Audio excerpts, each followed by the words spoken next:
Udah. Udah, udah.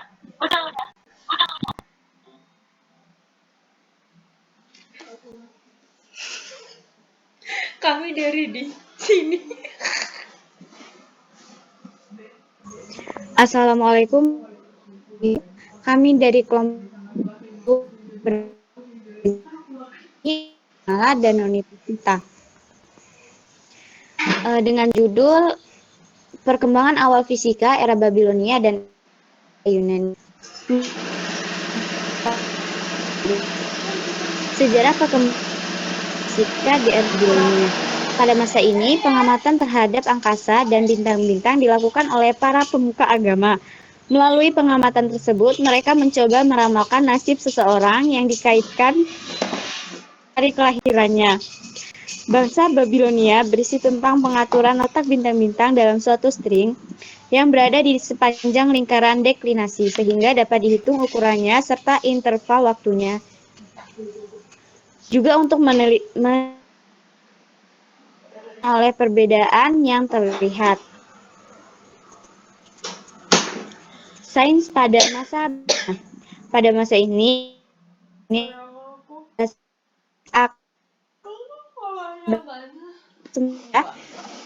bahasa yang dipakai untuk keperluan keagamaan yang saat itu tidak lagi digunakan sebagai bahasa lisan. Selanjutnya bangsa Asyira. Bangsa Asyira adalah bangsa penganut politisme yang berhasil menguasai seluruh daerah Mesopotamia, kecuali Mesopotamia Selatan yang masih di bawah kuasa Neo-Babilonia. Bangsa Asyira menyembah dewa Asyur atau dewa matahari, namun masyarakat Asyira mulai menganut agama berpusat di gereja timur karena adanya pengaruh dari Kekaisaran Roma. Nanti aku tidur di sini.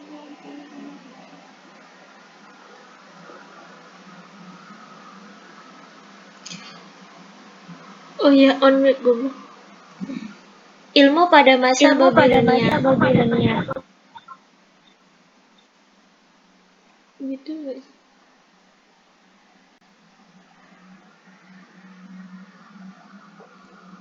Ilmu astronomi. Ilmu astronomi juga mempelajari pergerakan benda-benda langit, tapi tidak hanya matahari, bintang, bulan, dan planet saja. Ilmu ini juga mempelajari galaksi lain atau bahkan kembali ke masa lalu, yaitu mempelajari sejarah atau asal-usul semesta.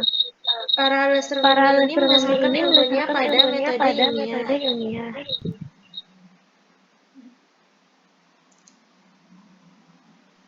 Yang kedua ada ilmu astrologi. Astrologi adalah ilmu yang dasarnya mempelajari pergerakan benda-benda langit seperti matahari, planet, bintang, dan bulan. Para ahli astrologi percaya bahwa posisi benda-benda langit ini mempengaruhi kehidupan manusia dan peristiwa masa depan. Jadi mereka bisa meramal sebuah kejadian berdasarkan posisi benda langit. Ramalan ini tidak memiliki dasar metode ilmiah, tapi dari legenda.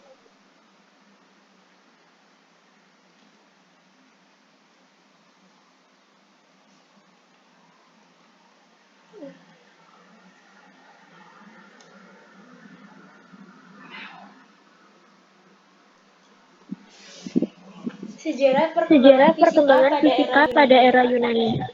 Zaman Yunani kuno dipandang sebagai zaman keemasan filsafat. Karena pada masa ini orang-orang memiliki kebebasan untuk mengungkapkan ide-ide atau pendapatnya. Yunani pada masa itu dianggap sebagai gudang ilmu dan filsafat karena bangsa Yunani pada masa itu tidak lagi mempercayai mitologi. Perkembangan ilmu pada masa peradaban Yunani kuno terletak di ujung tenggara benua Eropa.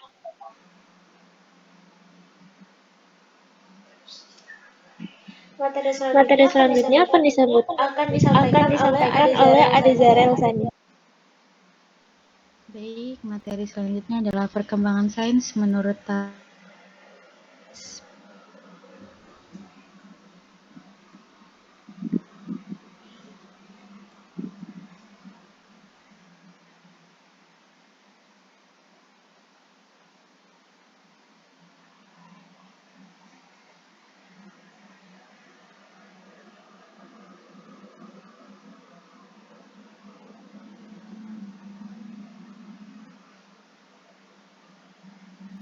Thales pada tahun 624 sampai 546 sebelum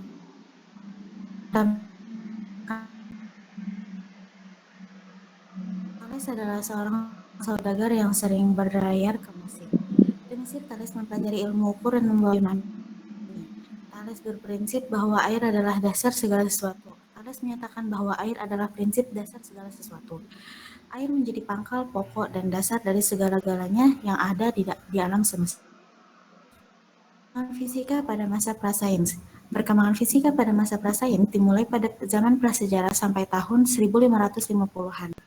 Beberapa penemuan pada masa ini diantaranya, yang pertama di bidang astronomi sudah dihasilkan kalender Mesir dengan 1 tahun sama dengan 365 hari. Dalam bidang astronomi sudah ada pengamatan tentang gerak benda langit, termasuk bumi, jarak, dan ukuran benda langit. Yang ketiga, ilmuwan muslim pun berhasil mengembangkan ilmu astronomi dan matematika, yang akhirnya menemukan bidang ilmu pengetahuan baru yaitu kimia. Baiklah, saya kembalikan kepada moderator.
Iya, macet.